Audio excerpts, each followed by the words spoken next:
So it's a very great pleasure for me to welcome Professor Elliott Soberon from the University of Wisconsin-Madison. He's Professor of Philosophy there. He's received many awards, many prizes, which I won't try and list here this evening. He's written, as we were just mentioning, some very well-known books, and indeed is one of the world's leading philosophers of biology today, and in fact was one of the speakers here at the Darwin Festival, I will remember, in 2009. He gave a really excellent talk here as part of the Cambridge Festival. He's also been president of the Philosophy of Science Association and the American Philosophical Association, and lots of other ones as well, I'm sure that I haven't mentioned. So we're delighted for you to come today, and his topic is Naturalism and Evolutionary Theory. So thank you very much, Elliott.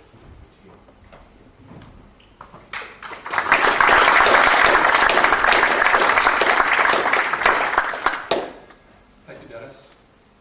It's always a pleasure to be back in Cambridge. Pleasure for me. Here are the topics that I'll be talking about. The zeroth topic is a little bit of an explanation of what naturalism means, and then I'll work my way down the list. Naturalism means many things to philosophers. I'm focusing on a usage that's prominent in the debate between evolutionary theory and creationism or intelligent design. And for nearly 100 years, this terminology of metaphysical naturalism and methodological naturalism has been used in that debate. Metaphysical naturalism is nothing other than atheism. Methodological naturalism is the idea that scientific theories, not scientists, they can talk about whatever they please, of course. Scientific theories should not talk about God. They should be silent, not atheistic or theistic, or for that matter, agnostic in what they actually say in those theories. It's useful to distinguish two kinds of methodological naturalism. The logically weak form, the more modest form of methodological naturalism, says that scientific theory shouldn't make claims about whether God exists, and the stronger, more ambitious form says that the theory should not make claims about whether God exists or about the properties God would have if there were such a being. So this is a broad area about the relationship between science and theism. I'm going to focus on a much narrower topic in this talk, namely the question of what evolutionary theory says about whether God, if there were such a being, guides mutations. And in general, the broader category is the compatibility, if such there be, between the theory of evolution and theism. And for starters, let me distinguish two different kinds of theistic positions. For the first, I'll use an old term, deism, to describe the view that God creates the universe, the laws of nature, the initial conditions of the universe, and then never, ever intervenes in natural processes. Interventionism says that God did all those things just mentioned, but in addition, he sometimes has intervened in natural processes. It's perfectly obvious, I hope, that evolutionary theory is consistent with deism, by which I mean there's no contradiction between deism and evolutionary theory, but my interest is in a different kind of theism, which is more challenging, namely this interventionist picture, the kind of picture that one finds in traditional versions of the three Abrahamic religions. A warning, I'm going to be talking a lot about interventionism, the interventionist picture of God's relationship to nature. I will not be defending or criticizing the claim. I'm interested in the relationship between an interventionist theology and the theory of evolution. Here's my main thesis that I'll be trying to defend, that evolutionary theory, properly understood, does not tell us that God never intervenes in the evolutionary process. And I'm going to take a page from David Hume to get started here. I tried to find the picture of Hume with the silliest hat. This is the one that I came up with. many of Hume's most important philosophical insights come from looking at an argument that on its face appears to be a perfectly good argument, and then noticing that there's a premise that's needed in the argument. And once you see that this premise needs to be inserted, the argument takes on and goes into a new light. Here are a couple of examples. So Hume is very famous for noticing a logical gap between is statements and ought statements. He looks at an argument like this. The premise is torture causes great suffering. The conclusion is that torture is wrong. It looks like a good argument, but Hume points out that you cannot derive an ought from an is. You need an additional premise, an ethical premise in this case. And if you assert that in the argument, of course the argument is then logically valid. The conclusion does follow from the premises. Without it, the argument is not logically valid. Hume's views about induction fall in this category too. This argument that I have up here looks transparently like a good argument. What better reason, what more do you want if you're going to think that the sun will probably rise tomorrow than the experience each of us have had that the sun has risen every day in the past, or at least every day that we've had an experience of. And Hume famously argues that this is not a good argument. A premise is needed, a premise that Hume calls the principle of the uniformity of nature.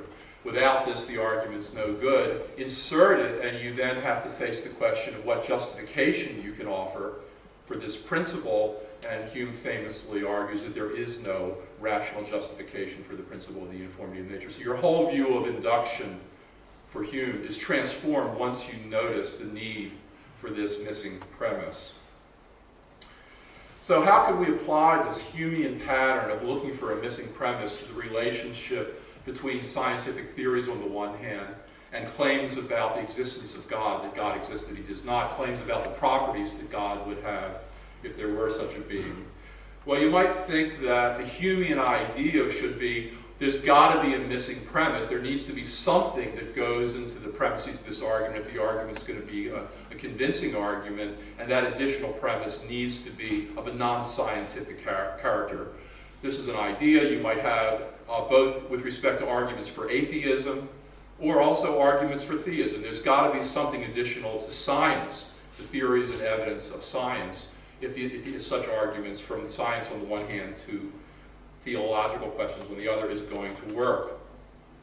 But I want to step back from this Humean idea. I think that goes too far. And that's why in the first or the second slide I said I'm going to have a modest version of this Humean idea applied with restraint. So this goes too far. Here's an example. Young Earth creationism, I take it, is just follows that it's false if the theory of evolution as we have it is true. The theory of evolution says that life began about 3.8 billion years ago. It says that the organisms now on Earth trace back to common ancestors, whereas young Earth creationism says life is young, and of course it also says that God independently created each different kind, each different species of organism.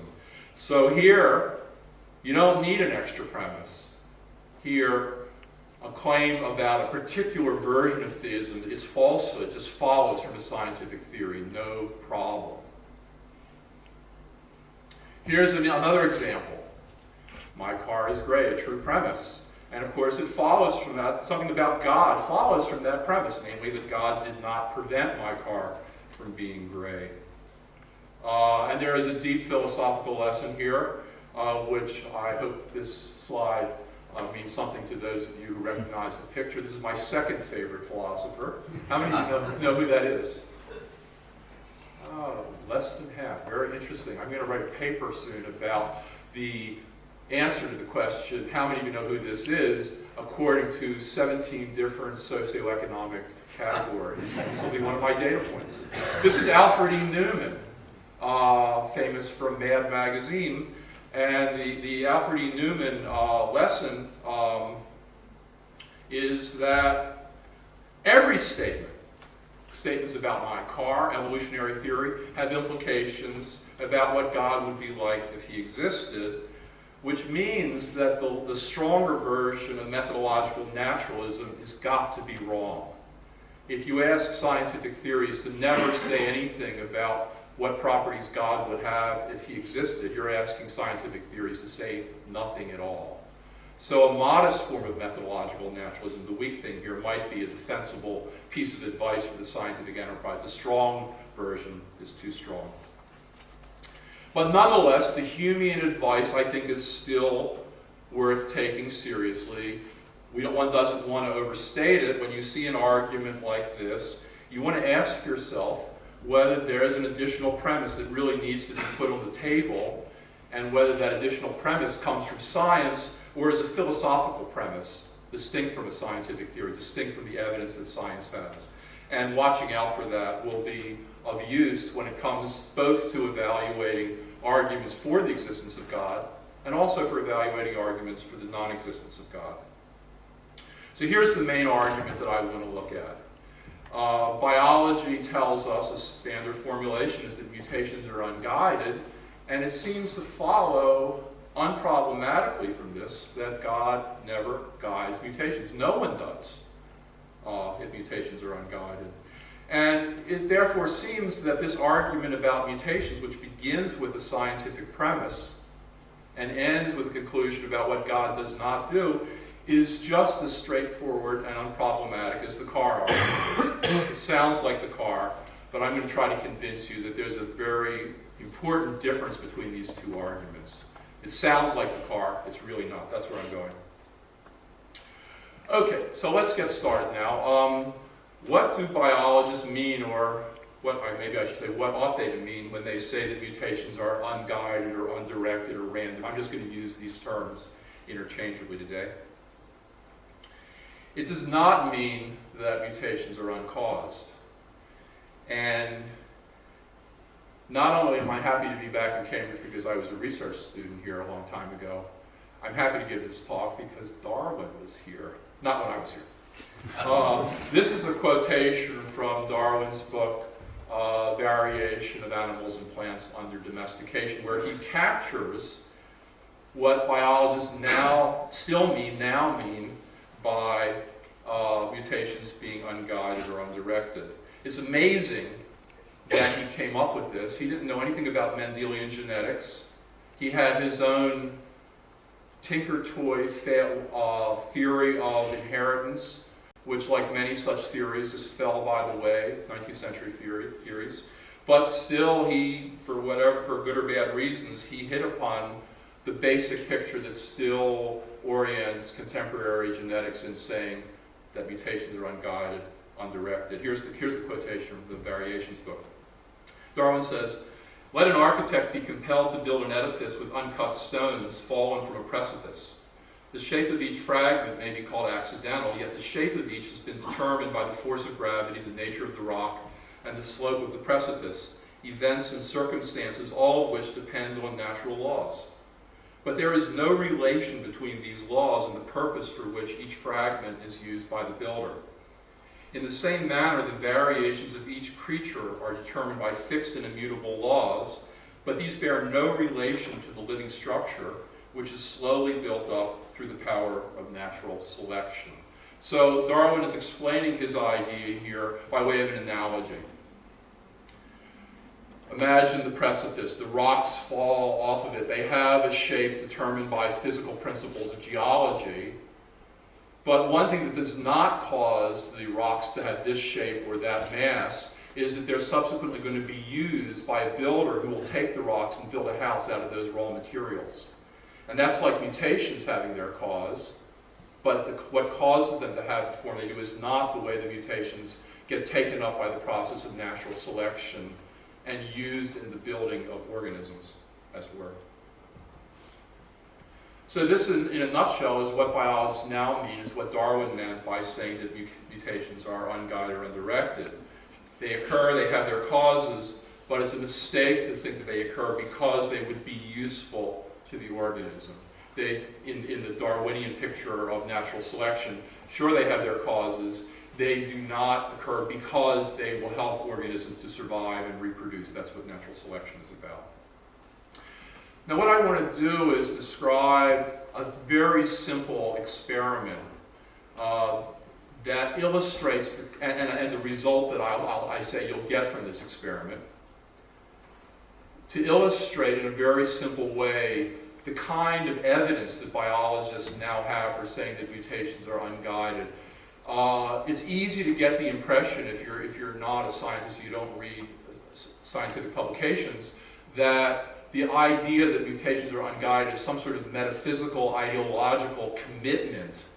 It isn't. It's backed up by serious evidence. And the example I'm going to give of this very simple experiment will illustrate the kind of evidence that's behind this.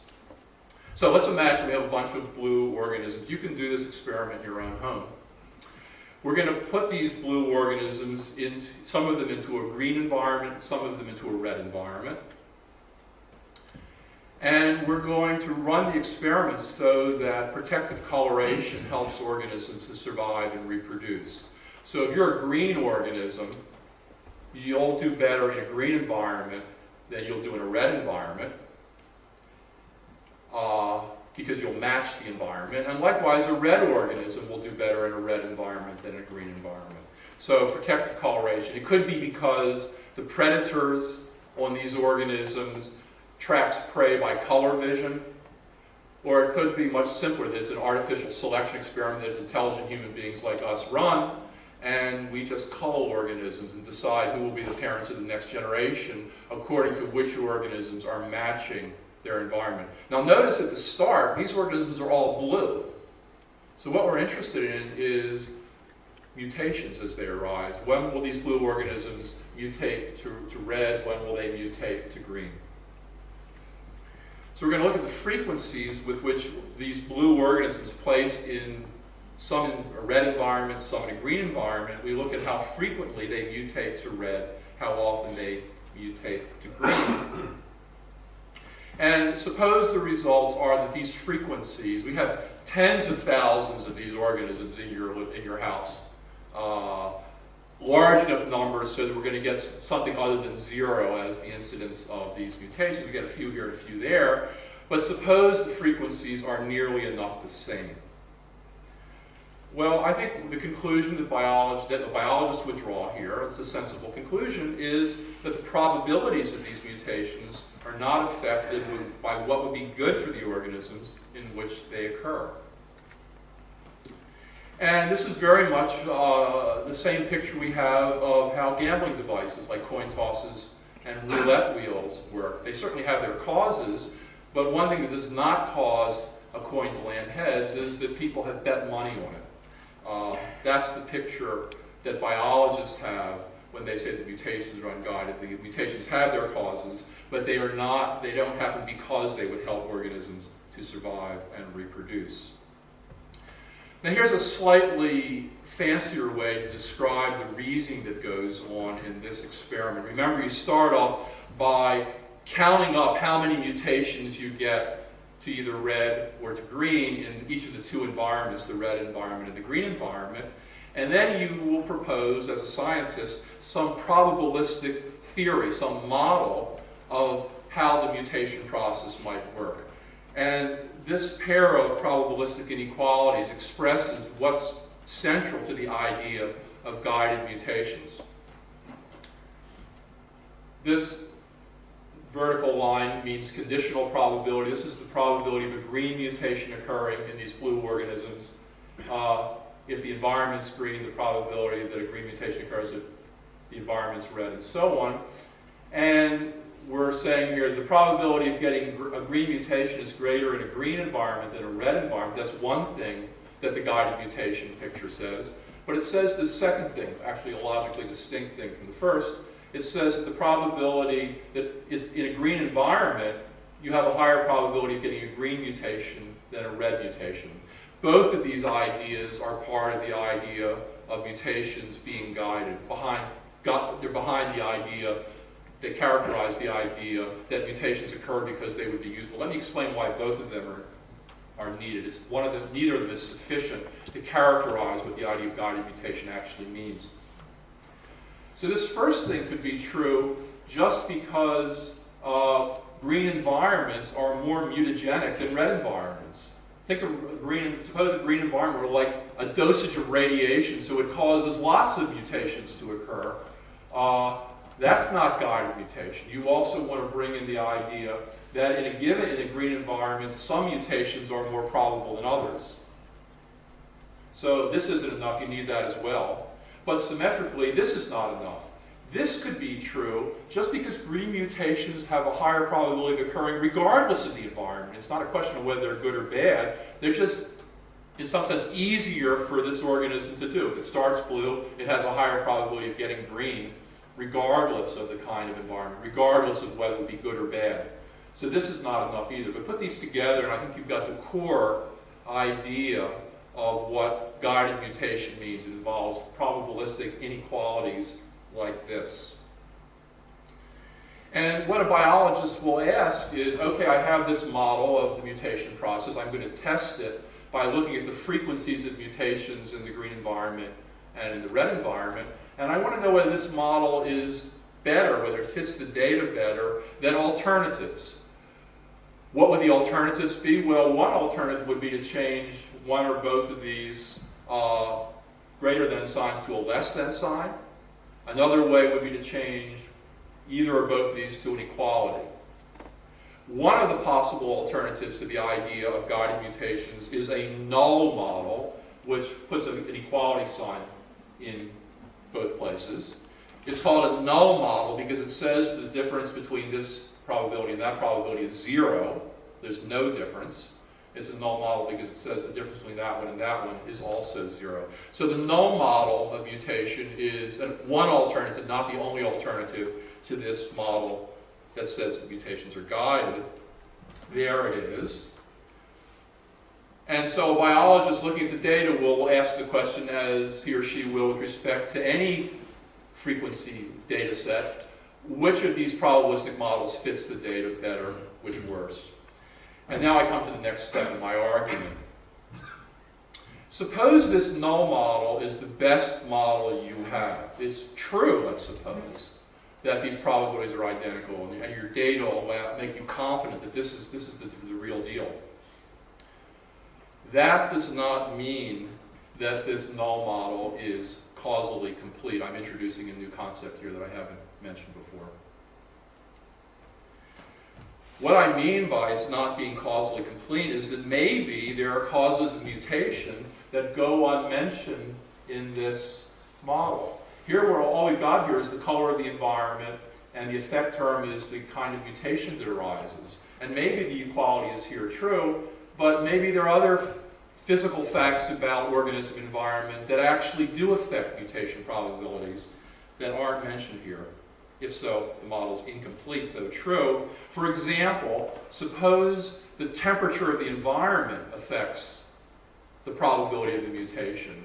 So if you just tell me that the environment is green, that's the probability that you'll get a green mutation. But if you add information about the environment being hot, maybe the probability changes.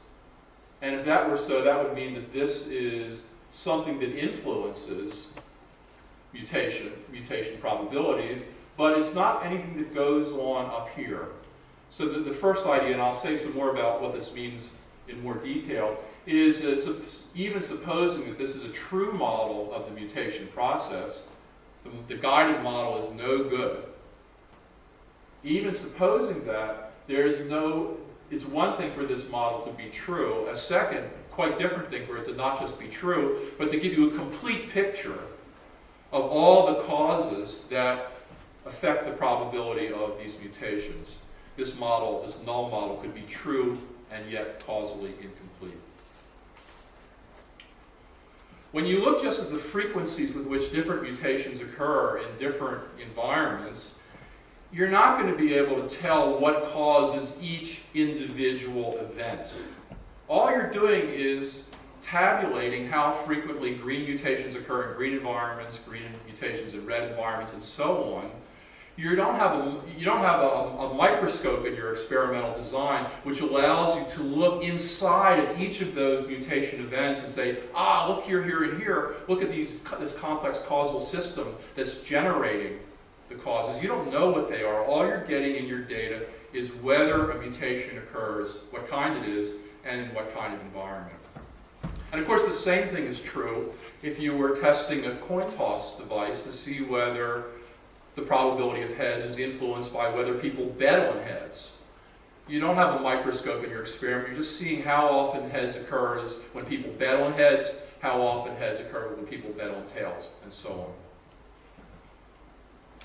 Of course, a lot more is known about mutation than just the kind of simple experiment that I was describing. We know more than just how frequently different mutations occur in different environments. There's knowledge of the causal processes involved in mutagenesis, what physical facts about the environment promote or retard the occurrence of mutations, and so on. But here again, the idea of causal completeness, what did I do? Comes up. That information may be true. That doesn't mean, and it probably isn't true, that it's causally complete. So where we are so far is I described the kind of experiment that makes biologists confident when they say that mutations are unguided. The frequency data you get in this kind of experiment shows you that one probabilistic model of the mutation process, the guided model with those inequalities, is not well supported by the data, and some alternative to that guided model, perhaps the null model, is just better supported. First point. Second point, I've introduced the question of whether the model is causally complete, either of those. So take the null model, which is the one we think is true. It's true, but I'm introducing the thought that does not mean that it's causally complete. I want to make the same point with respect to a question about physical world. It has nothing to do with mutation at all. And I hope you'll see an analogy between the question I just asked about the causal completeness of a model of mutation, a probabilistic model of mutation, and a question about whether determinism is true. Let's start. So evolutionary theory, on its face, is a probabilistic theory. If you look at the kinds of mathematical models that biologists use, probability concepts are on every page. The theorizing about natural selection, drift, mutation, migration, all of these are represented by using probability talk. So let's ask the question, okay, the theory describes evolution as a probabilistic process. What implications does that fact about the theory have for the question of whether determinism is true? Here's what I mean by determinism. Determinism says that a complete description of a system state at one time leaves open only one possible future for the system state at some later time. Okay. And I can now answer the question, so the theory of evolution is probabilistic. What does that tell us about whether determinism is true? My answer is nothing whatever. The fact that evolutionary theory uses probability tells you nothing about whether nature is a deterministic system. It may be. On the other hand, maybe at bottom nature is deterministic, and the theory of evolution, with all of its probability talk, is true, but causally incomplete. Let's look at an analogy with coin tossing. So we toss a coin a whole bunch of times, and we get very good evidence for accepting the hypothesis that the coin is fair, that the probability of getting heads, given that you toss the coin, is 1/2. Question, what does that statement, if it's true, tell us about whether or not coin tossing is deterministic? Nothing. That's what determinism would be. That's this bottom statement is what it would mean for the coin tossing system to be a deterministic system. It means given a complete description of exactly how you toss the coin and the conditions surrounding the coin tossing apparatus and so on, the probability is either 1 or 0 that you'll get heads. That's what it would be for determinism to be true. What you got to see is that both of the probability statements that I've got up here are compatible with each other. They could both be true. There's no conflict between these two. There's no such thing as the one true probability that an event has. The probability of an event depends on what you conditionalize on. If you take account only of the fact that the coin was tossed, you'll get one probability. If you take account of some much more detailed description of how the coin was tossed, maybe you'll get a different one. Maybe you'll get one of these. So these are perfectly compatible, though the numbers on the right-hand side are, of course, different. Here's an analogy. There's no such thing as the one true distance to Cambridge. Distance is an inherently relational concept. There's the distance from Oxford to Cambridge. There's the distance from London to Cambridge. That's all there is. There's no such thing as the one true probability of events. The same point. Both of these concepts, distance and probability, are relational concepts. So suppose that both those probability statements about our coin are true. They conditionalize on different propositions. And if they are both true, then the first is causally incomplete, and people in physics use the expression hidden variable to describe what must be going on in this first statement. There have got to be things that influence the outcome that go unmentioned in this statement. If that one's true, this one's causally incomplete. Though true but incomplete. So what is this idea of causal incompleteness? Let's try to state it more generally. Let's consider any probability of an effect at one time given a cause at some time earlier where we assign it some number. What it means for this to be causally incomplete is just that this probability, the value of this probability changes if you take account of some other fact that's true at that time. H is a hidden variable. The existence of a hidden variable here means that that statement is causally incomplete. And again, the conceptual point that's so central to where I'm going, I'll come back to mutation in a minute, truth does not entail causal completeness when you're talking about probabilistic theories.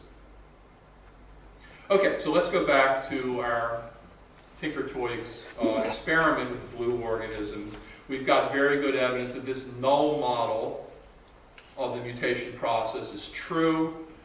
The guided model is a vastly inferior model.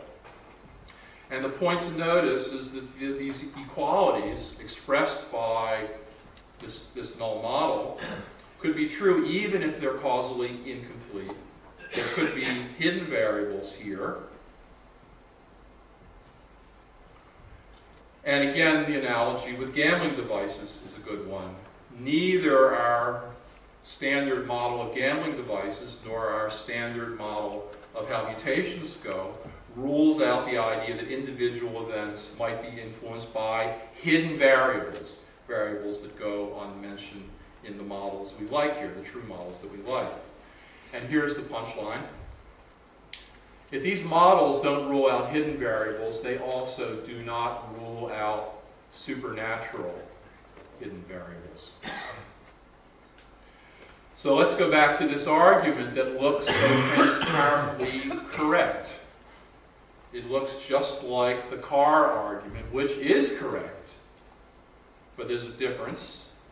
When we say that mutations are unguided, what biologists mean by that is that a model like that one on the left is correct. That's the null model. It's one of the alternatives to the guided model, not the only one, but suppose that's the sort of thing that's true in this experiment. That's the kind of thing that's being described. What is this saying? It says that if you manipulate the environment that these organisms are in, it doesn't affect the probability of mutating to green or to red, right? That's what the first one says. And the second one says that the probability of getting green mutations in a green environment is the same as the probability of getting a red mutation in that environment. So what these models are about is about the probabilities of events when you do physical manipulations of the natural system. You can control, you're the experimenter, you control whether these organisms are put into a green environment or a red environment. Then you observe how frequently different mutations arise. You get this kind of model. the conclusion of the argument is about a whole different thing from what's going on in the experiment I just described. The idea that God never guides mutations says, I think what that means is that God never intervened in nature in such a way as to alter the probability that a mutation would have given just the natural causes that are there. Here's the probability of mutation given just the natural causes, and the idea that God never intervenes means this never. I know I'm doing something wrong here, but I'm not sure what. This probability doesn't change when you conditionalize on God's intervention. God never intervenes in such a way as to make this inequality true. That's what the conclusion says. And I hope you have the intuitive picture that these experiments are about manipulations of natural conditions. Your experimental design is not set up to detect divine intervention, which is what the conclusion is about. So that's the gap I see between the premise of this argument and its conclusion. Now, what am I trying to do here? My goal is not to defend, I said this before, I want to emphasize this, my goal is not to defend the idea of divine intervention, or to criticize it here either. It's just to point out that evolutionary biology just does not rule that out. And perhaps there are good arguments against supernatural hidden variables, but I do not think that evolutionary theory is one such argument. So my topic is, what does evolutionary theory tell us about this kind of divine intervention? And my answer is zero. There might be other things that are relevant. I'm focusing on what evolutionary theory tells us. And the analogy with determinism, I hope, will persuade you, at least a bit, that something like this is right.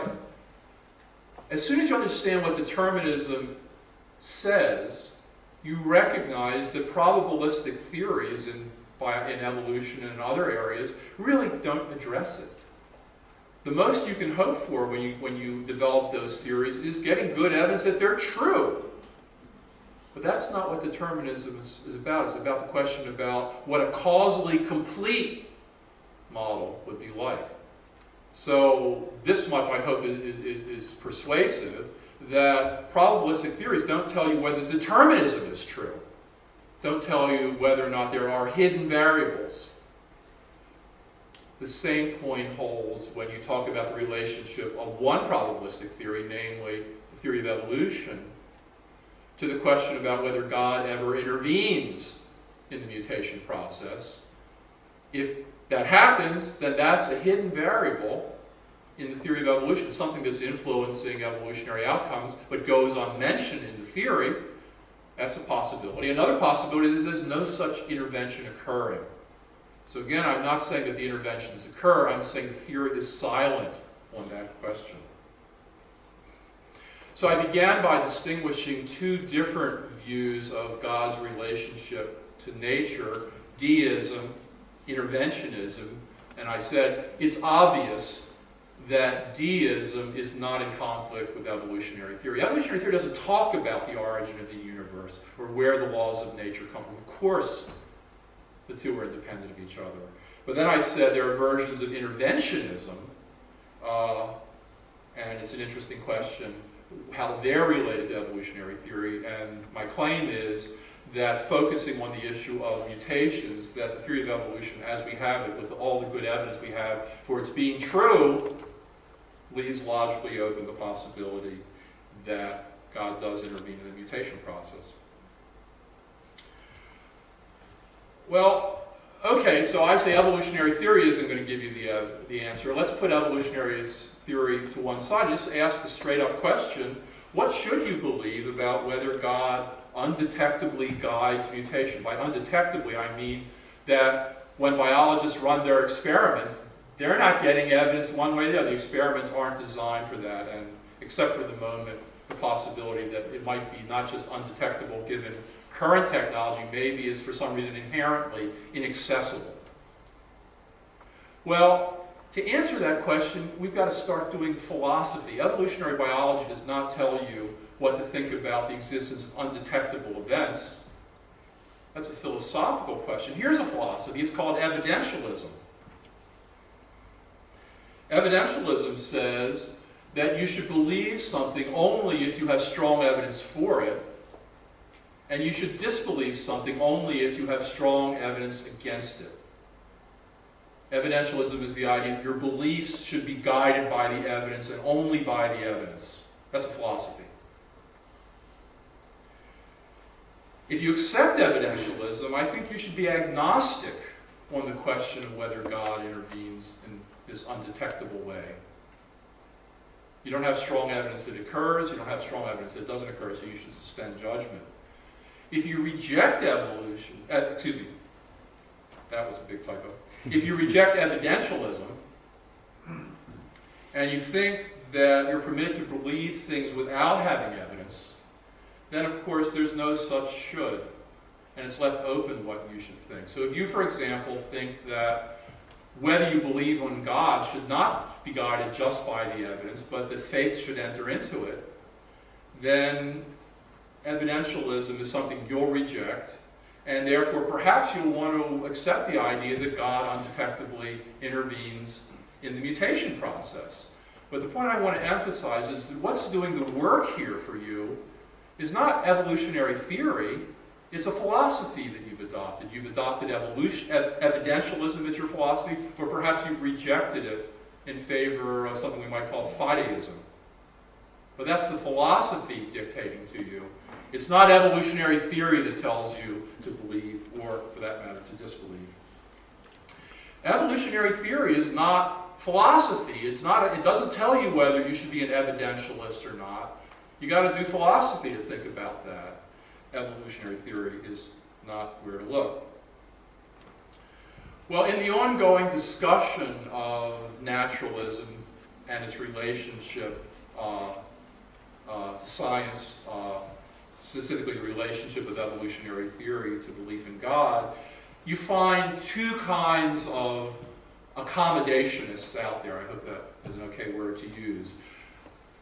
An accommodation is someone who's trying to reconcile religion and science. And there are two kinds of motivation. Someone might have both of them. One of them is to protect religion from the incursion of science, and the other is to protect science from the incursions of religion. An example of an accommodation is Stephen Jay Gould, who argued that science and religion are non-overlapping magisteria. They're about different subjects. And once you recognize the fact, you see that they can't be in conflict because they're talking about different subjects. For Gould, religion is about the question of how to live a life that has meaning and value. It's not about the sorts of empirical questions that evolutionary biology or other sciences seek to answer. And if you think of religion and science as having two different missions, you say, oh yeah, there's no conflict. You are thereby an accommodationist. For better or worse, Gould was wrong in what he said about religion. Religions do a lot more than just say, here's how to lead a meaningful life. Religion does more than give us an ethics for living. There are lots of empirically testable claims that religions at various times have offered, claims that often have come into conflict with science. Now, the way Gould tried to reconcile, to accommodate each of these to the other, was to really minimize what the empirical claims are that religions make. I've been arguing for a kind of accommodationism, but it's in a different style from what Gould was trying to do. What I've been minimizing, so to speak, is what evolutionary theory actually tells us about mutation. I've been trying to minimize, I put that in quote, what I've been saying to you is that evolutionary theory tells us that a certain model of the evolutionary process is true. Do not confuse that with the idea that the model is causally complete. The theory says nothing about whether it's causally complete. If you want to take that extra step and think about whether the theory is not just true but causally complete, you've got to start doing some philosophy. So here's a summary of what I've been saying. I began with a warning from Hume, watch out for missing premises. And then I argue that evolutionary theory doesn't tell you that God never guides mutations. It also doesn't tell you that determinism is false these two claims have a lot in common, and my argument for the first of them really draws on what I hope is clear about the second. And the reason I'm drawing a slash line here, that X does not entail Y, is the theory of evolution is a probabilistic theory. It says nothing about whether there are hidden variables, hence says nothing about whether there are supernatural hidden variables.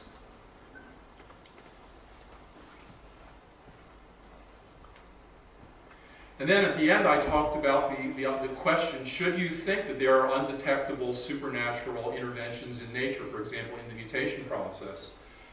To think about that question, evolutionary theory will not help you. You have to do some philosophy there. Thank you.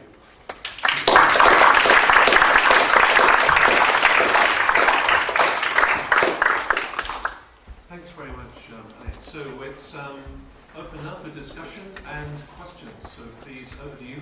And there is a roving mic I think somewhere, which might help us. Yeah. So please, question here, yes. So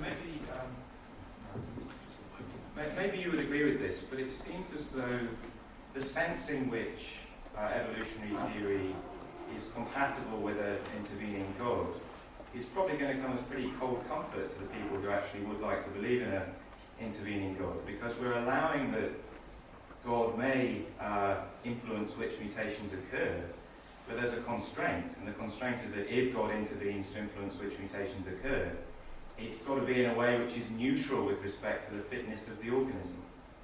So the picture is sort of one of a God who kind of whimsically intervenes, but not in any systematic way that's good for the organism or beneficial to the organism.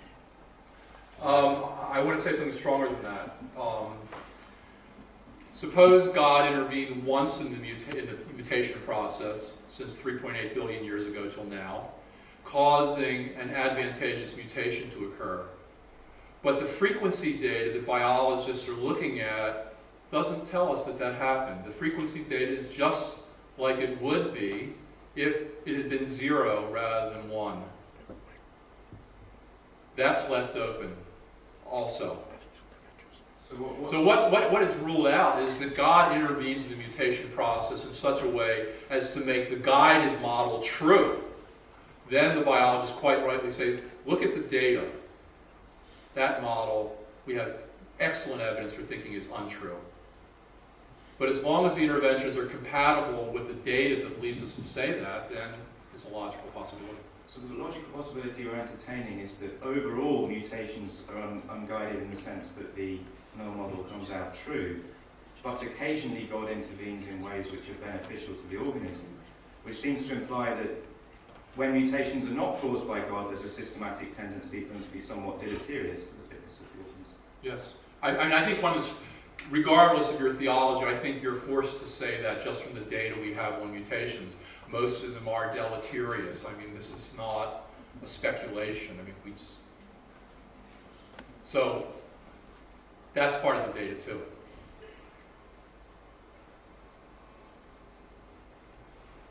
Okay, please, yeah. Robert,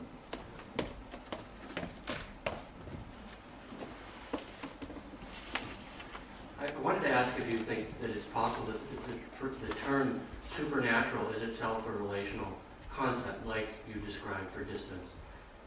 And if your answer to that is well, I'll let you answer that first part. Good. I should say also, you just reminded me of something that I try to remember to say. If you're going to ask me 5 questions, I'm going to have to jump in because I'll start forgetting before you finish and then we'll just have to start again. Okay, so I do remember your question. Is supernatural a relational concept? Here's what I mean by this. Okay, there are the events and processes and entities that exist in space and time. That's nature. If there are things that exist outside of space and time, that's what I mean by supernatural. So, and I take it that's part of many traditional theisms, not all of them, but so you have this distinction inside and outside, a spatial metaphor, if you like. I guess then, and I'm not sure if you then would agree that supernaturalism or the idea of the supernatural is relational, but if you do, wouldn't it follow then that a good reason to be a methodological naturalist is not because the supernatural might be true, but because the way we define that term is based more on our ignorance rather than something that's actually out there, and I guess by definition in the natural world. It doesn't have to be based on ignorance. Here's an example of, I think when people outside of philosophy often think that supernatural just means God. Sometimes they use it in a sense that means either God or something weird. It has a different meaning, a slightly different meaning in philosophy if you think of it the way I describe. So, philosophy of mathematics.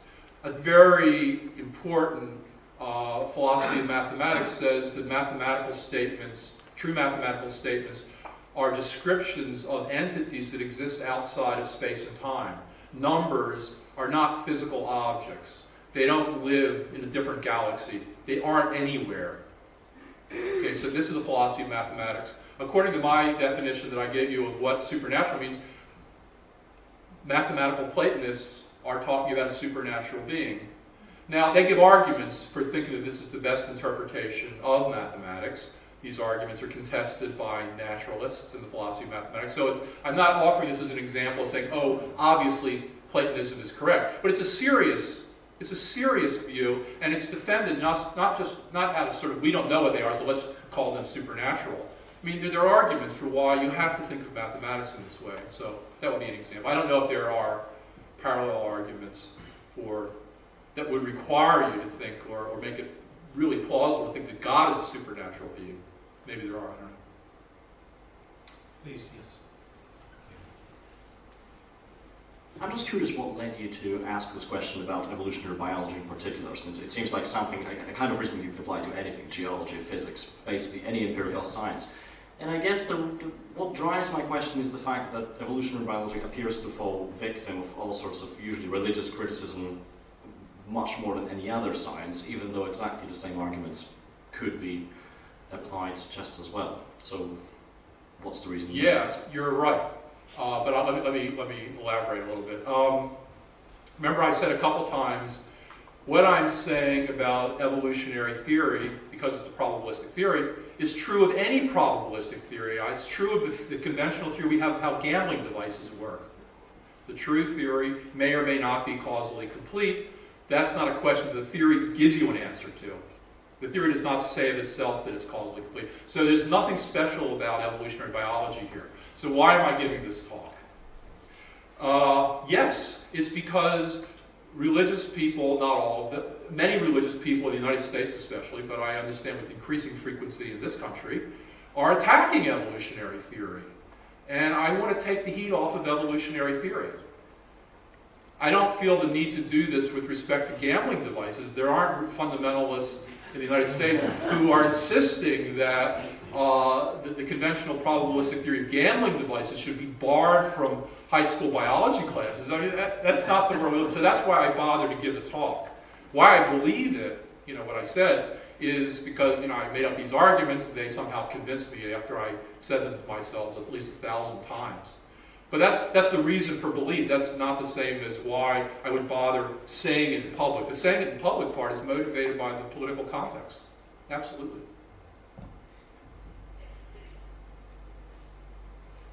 Okay, please, questions. I was interested, Elliott, in the relational theory of probability, which you just presented more or less as gospel. Is that right? Metaphor in this room? Perhaps not. There's well-known arguments, I think Freddie Ayer was the first one to advance it, that it's more complicated than that, even when we've got just singular case probabilities. So, for example, what's the probability of the horse Eclipse winning the 2:30 this afternoon? Well, let's suppose Germany here has an evidence base, which is that 1/3 of the horses from that stable win their races, so he gives the 33% chance probability. I know that, but I also know that it's ridden by a champion jockey, and half of the horses he rides tend to win their races. So Jeremy says the probability is 1/3, and that's correct relationally, as far as the relation to his evidence goes. On the other hand, his probability judgment isn't as good as mine, when I increase my evidential base, and I might be right to say the probability is a half, given the extra stuff I know, and somebody else might be right to say the probability is only 0.1 because they know the horse has flu, and so on. So you get a variety of relational propositions, but then of course at the end of the day you want to know, yeah, but what is the probability? What's the rate at which I should bet? And they said that last question can't be formulated if you've only got a relational theory. I just wondered what your comment on that would be. Okay, let's look at this example. Suppose both these statements are true. And Simon, your question is, surely if we had a complete description of the coin's state when we tossed it, we should use the second to decide what to bet on. I agree. My claim is just that they're both true. Yeah. So what you're talking about is the use of probability, sure. A pragmatic question. And I completely agree. The second one is the better one to use for many purposes than the first. But I don't think that, as you say, there's more to say than the idea that probability is relational, but it is relational. Yeah. Yeah. Okay. Okay. Other questions around? Yeah, Bill.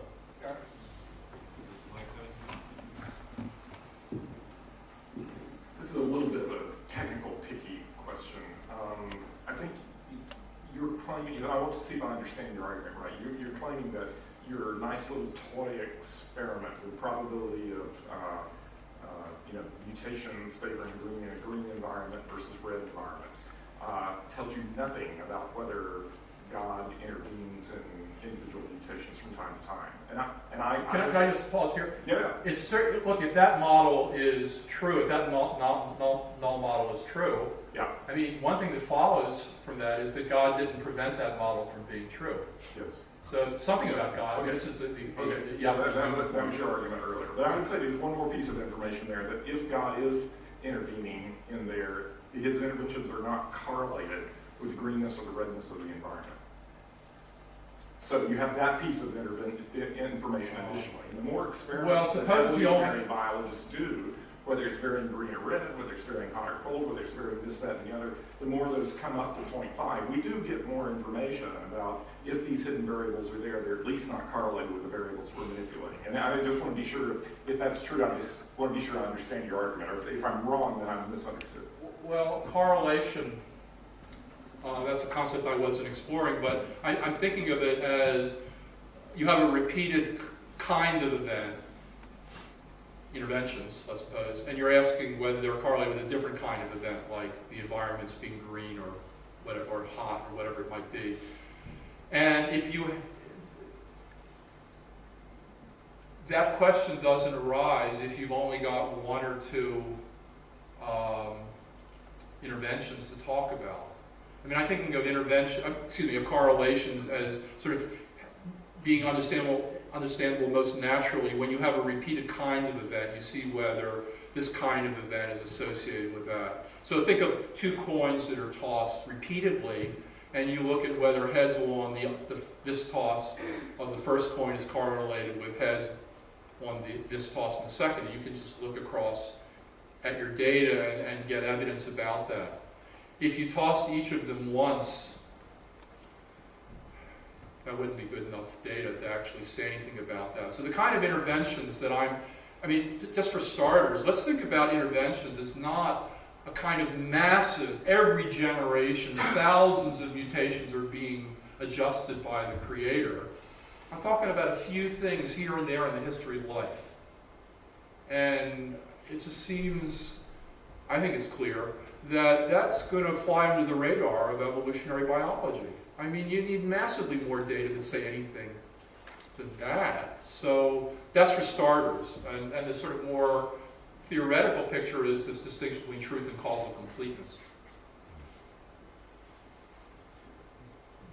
Yes, question, please.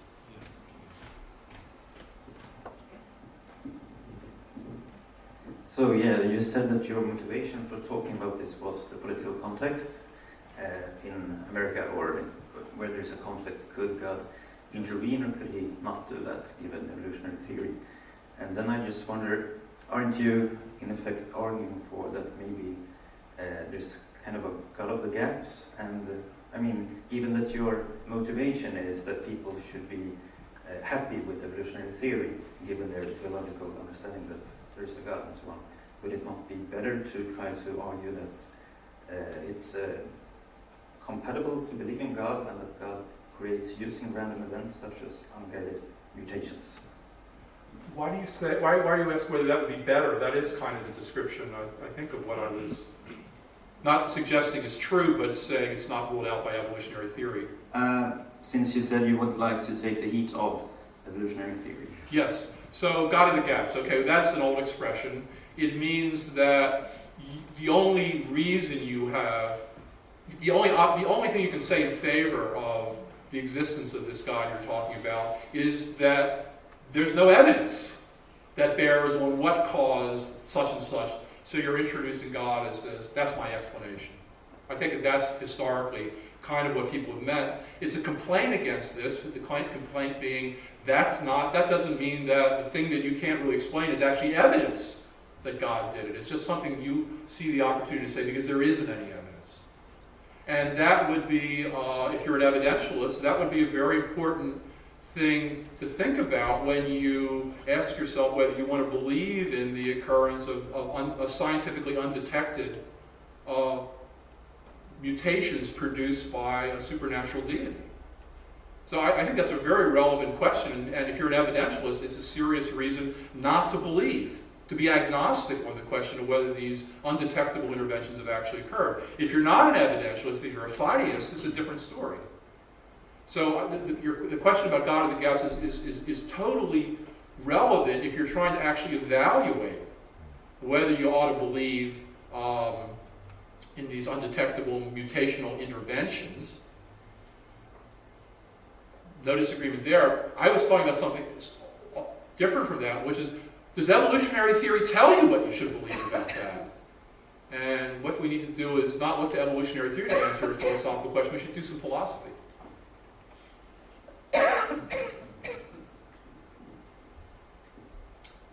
Okay, any other comments or questions to clarify that? So, looks like probably people are thinking about a drink. That's what it looks like, I think. So, I am. You are. Okay. Well, let's thank our speaker very much, Prof.